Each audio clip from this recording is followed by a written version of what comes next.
If you're a woman in your 40s and beyond, and you're frustrated with stubborn weight that just won't budge, then you're in the right place. Because in today's video, I'm teaching you about one of the biggest hidden roadblocks when it comes to dropping excess weight in midlife. And that's insulin resistance. I'm going to break down not only what insulin resistance is, but most importantly, I'm going to walk you through the simple and effective steps that you can start today and that I use with my clients every single day to help you undo it. And by understanding this root cause, well, it can be an absolute game changer. Because once you address insulin resistance, you'll be on your way to finally dropping that excess weight that hasn't wanted to go anywhere for way too long, improving your overall health, and feeling more energized than ever. So grab a pen and a piece of paper and let's get started. I'm Jenny Tonin, and I'm a holistic nutritionist. And I work with women who are like me, women 40 and beyond, and who are looking to drop excess weight, support their hormones, and increase their energy so that they can not only look better, but feel better too. And on this channel, I will be teaching you different strategies that have worked for me and have worked for my clients to help bring them better health, better happiness, and better quality of life. Now, insulin resistance, that's the whole reason why I became a holistic nutritionist. You see, back in 2008, I was diagnosed as pre-diabetic, which is a step beyond insulin resistance. But basically, that means that within a decade, I was told I could expect to be a full-blown type 2 diabetic. However, the practitioner I was working with at the time, well, she laid out why I didn't want to let this happen. And she gave me tools so that I could undo it. And eventually that led me on a path to wanting to help empower other women who were struggling with this stuff just like me and be a voice. Because I'll tell you the truth. What happened to me was I went to my doctor and I was told I had a hormonal condition called PCOS. I had prediabetes, insulin resistance, stubborn excess weight, hormonal struggles, no energy. I had fertility problems. I had skin issues. I had a lot going on. And my doctor told me really that there wasn't anything I could do. My doctor said I'd be lucky if I stayed under 200 pounds. My doctor told me that I would need to be on hormonal therapies, either fertility drugs if I wanted to have kids, and then I'd need to be on the pill or other hormonal replacement until I hit menopause. And that was as good as it was going to get. However, I didn't go for that story, and it set me on a path. It set me on a path to figure out a way to take control of my health. And eventually that led me to school, to becoming a holistic nutritionist. And long story short, that's why I'm here today, to help this not be the story for you. So the first thing that we need to understand is what exactly is insulin resistance. So insulin is a hormone in your body, and it's a very important hormone, and it's not a bad hormone, but the way that we live collectively as a society, well, it's let this hormone run rampant in a bad way in our bodies. So we're going to take control of that, and we're going to change things around. But at the most basic level, insulin is a fat storage hormone. It's an anabolic hormone. An anabolic hormone basically means that it takes something small and makes it big. Think about anabolic steroids. They take somebody that's not very muscular, and if they take anabolic steroids, they grow big muscles, right? So we don't want insulin to be out of control in our bodies because it's literally going to make us bigger.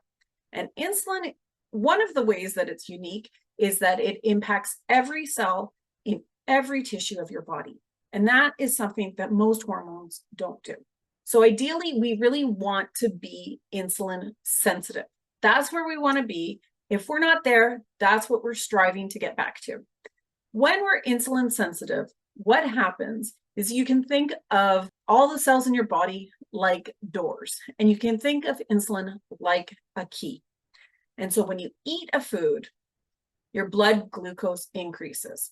Doesn't matter what kind of food, healthy foods, unhealthy foods, To varying degrees, your blood glucose, aka blood sugar, is going to increase. When that happens, your pancreas, which sits just below your stomach, is going to secrete insulin. What insulin is going to do is it's going to knock on the doors of all of those cells in your body and say, open up, let this blood glucose in. In a nice, healthy, insulin-sensitive person, the cells open up, they let the glucose in, the blood glucose drops, the insulin drops, everything's good. However, due to all kinds of factors, what happens is we become less sensitive to insulin over time. So insulin resistance occurs for all of us to a degree as we get older, but we don't want it to get out of control. What happens when we're insulin resistant is that we eat something, the blood glucose goes up, the insulin is produced and goes up in the bloodstream. The insulin is knocking on those cell doors saying, open up, let this blood glucose in, but the cells aren't responding. They're not answering that knock at the door. And so the body has to make more insulin and continue to knock at that door until eventually the body allows the glucose into the cells. However, the blood glucose ends up staying too high, the insulin levels in the blood end up staying too high, and we have chronically elevated levels of blood glucose and insulin in our body. So when this happens, we stay in a fat storage mode. We can't tap into our fat stores to burn excess body weight, and it makes weight loss it makes weight loss virtually impossible. So the progression usually works like this. We're insulin resistant for a period of time, usually years, and it's hard to detect. It can go unnoticed because it's subtle in the beginning, and the symptoms are very gradual. So most of us don't tend to notice the things that are happening until we look back after a period of years. Eventually, if left untreated, then we get to a place where we're pre-diabetic. So pre-diabetic means you have measurably higher fasting glucose and HbA1c. Left unchecked can develop, usually within a decade or less, into full-blown type 2 diabetes. Type 2 diabetes, well, that has so many health risks associated with it. We want to take insulin resistance, pre-diabetes, and type 2 diabetes diagnoses, all of them, very seriously, and implement lifestyle changes to help undo that damage. Because type 2 diabetes, that can lead to complications, things like heart attack, high blood pressure, stroke, cancer, metabolic disease, dementia. And every day I have clients come to me that are told they're insulin resistant, pre-diabetic, or even sometimes diabetic. If you have been told that you have any of these conditions, this video is actually to empower you and to give you the strategies that you can start right now that can help undo this. So now let's talk about the strategies that you can start today to help you become more insulin sensitive. So we don't want to be insulin resistant. We want to be insulin sensitive. And now the first thing that you can do that's really easy, it doesn't require any extra time, it doesn't require any money, is restrict your eating window. This is called time restricted eating. And no, this is not intermittent fasting. In fact, if you've heard about intermittent fasting, if you've tried it, as a woman in midlife, I usually do not endorse it because intermittent fasting can create stress on your body. And for us women in midlife that are already under a lot of pressure and have a lot of hormonal changes, to put it nicely, that intermittent fasting, going too long between your meals, can actually cause too much stress on your body, elevate your cortisol levels, and stall or prevent weight loss. But instead, what I'm talking about is called time restricted eating. So what I want you to do is eat your dinner at least a couple of hours before you go to bed, ideally 2, 3 or more hours before you go to bed. And I know that's not always possible, but do the best you can. And then don't have anything other than water or maybe some herbal tea, something that doesn't have any calories and doesn't have any kind of sweeteners, even 0-calorie sweeteners, and don't have anything else until you eat breakfast the following day. Ideally, this should be around 12 to 14 hours. I'm not going to ask you to push it any longer than that because then we're going to start stressing the body.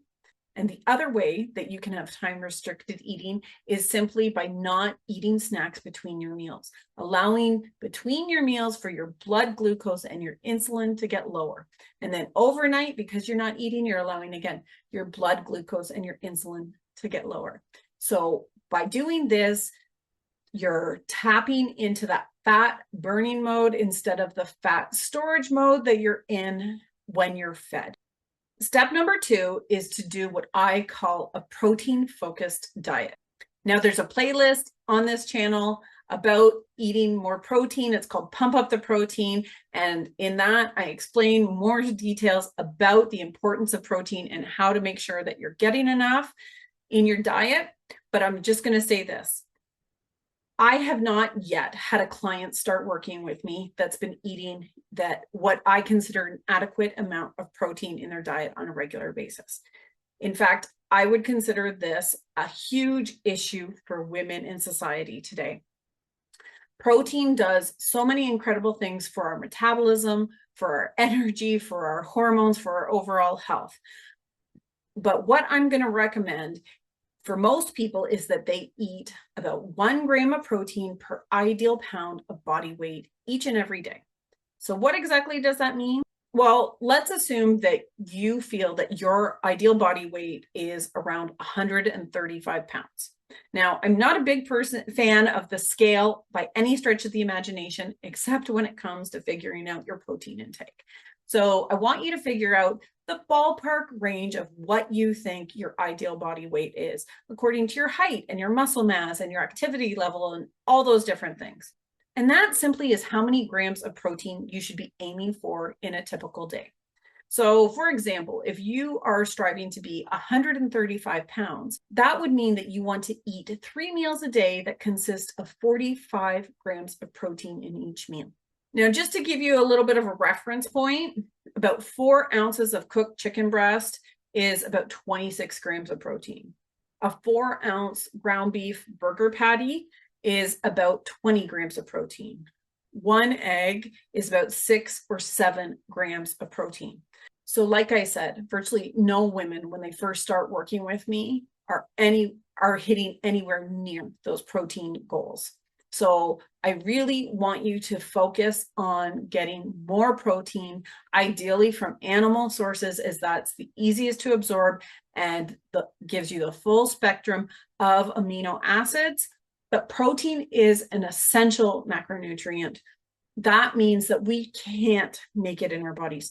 We can recycle some proteins, but we need to get it through our diet in order to rebuild and repair tissue, in order to grow muscle, in order to have energy, and in order to feel healthy and good.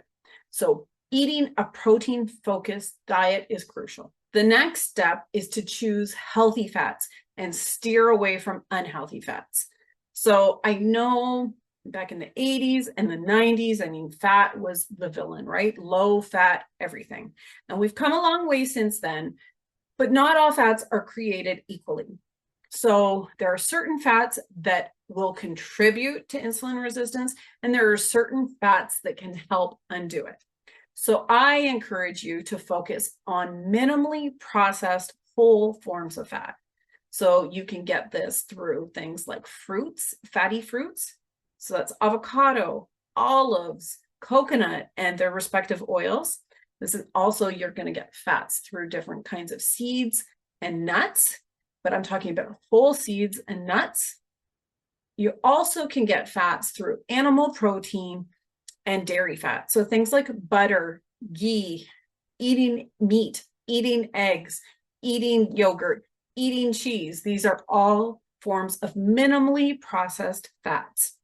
Unhealthy fats are fats that come from refined seed oils, and these are prevalent in our society. So any kind of virtually any kind of commercial dressing or mayonnaise is going to include these, any kind of baked goods, crackers, chips, cookies, granola bars, protein bars. Virtually any packaged food that you will find will contain these industrial seed oils. These are things that say vegetable oil, canola oil, corn oil, grapeseed oil, rice bran oil. These are the kinds of oils you do not want to eat. And then you want to eat the right kind of carbs. So carbs have been vilified a lot in recent times. Not all carbs are bad, just like fats, not all carbs are good.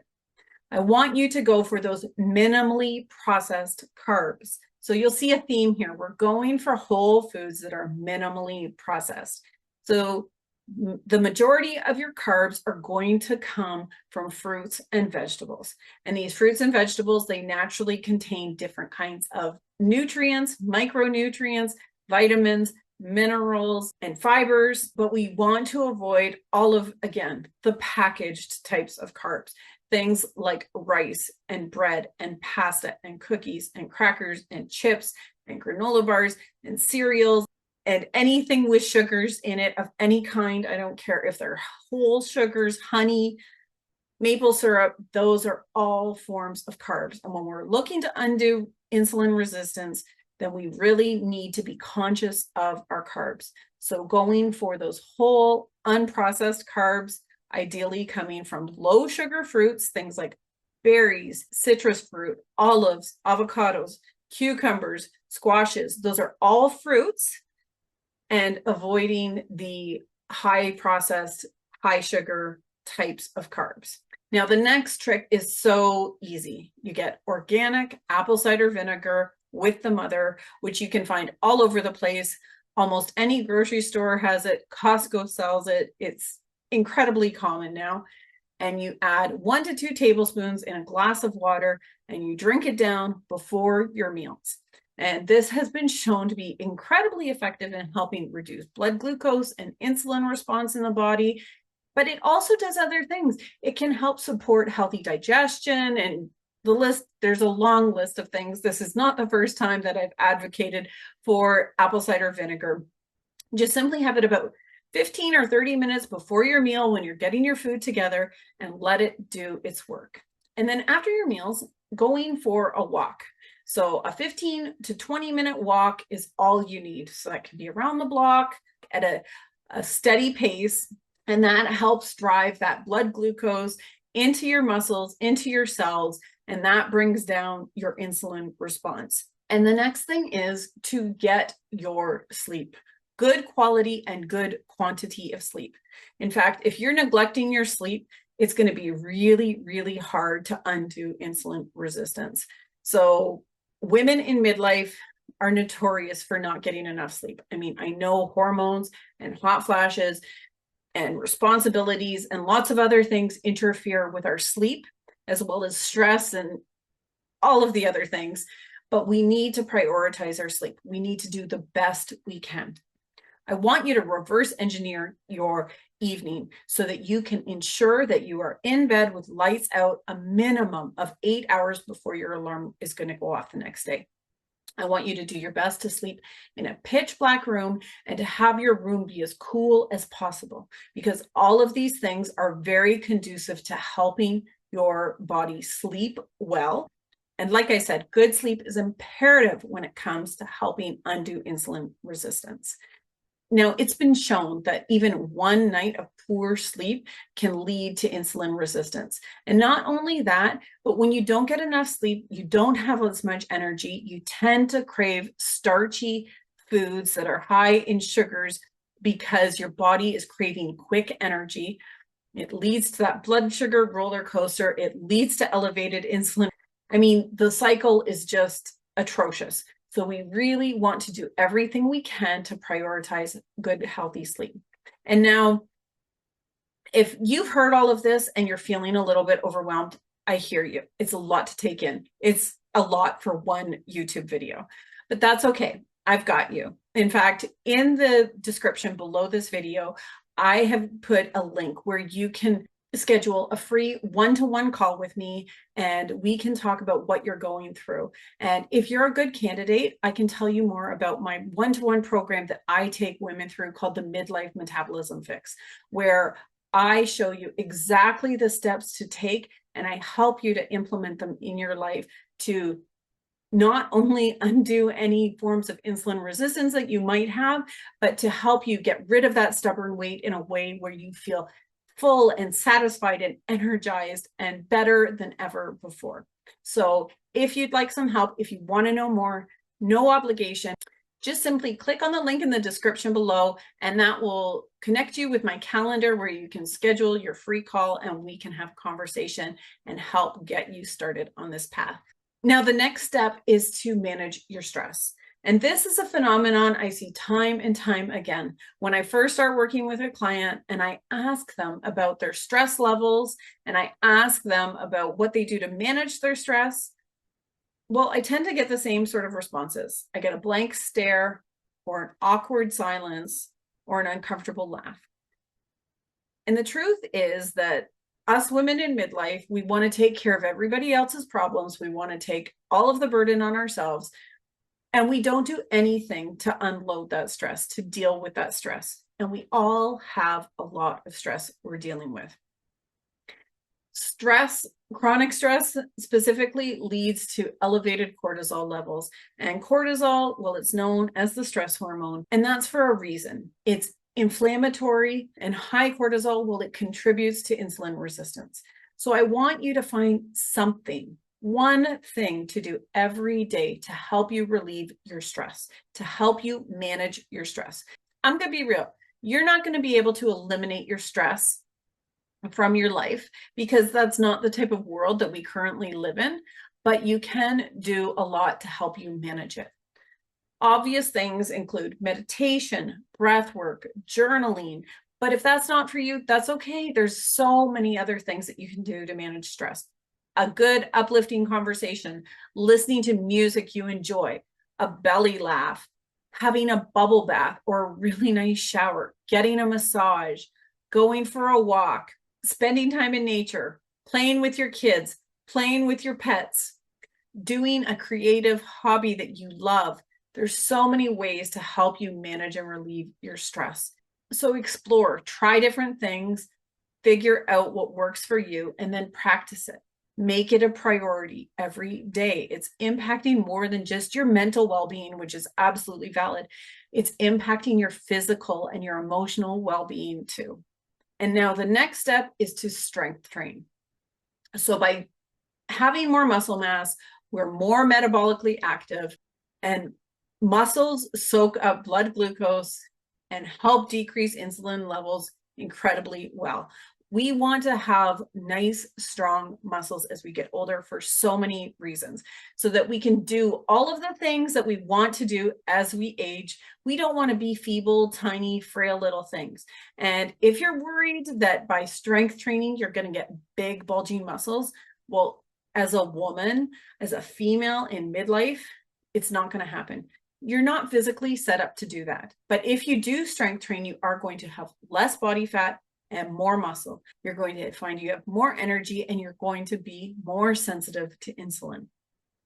So strength training, I mean, again, there's so many different ways to do it. I'm not talking about going on the treadmill for an hour or the elliptical or those types of exercises that women tend to gravitate towards. I'm talking about resistance training.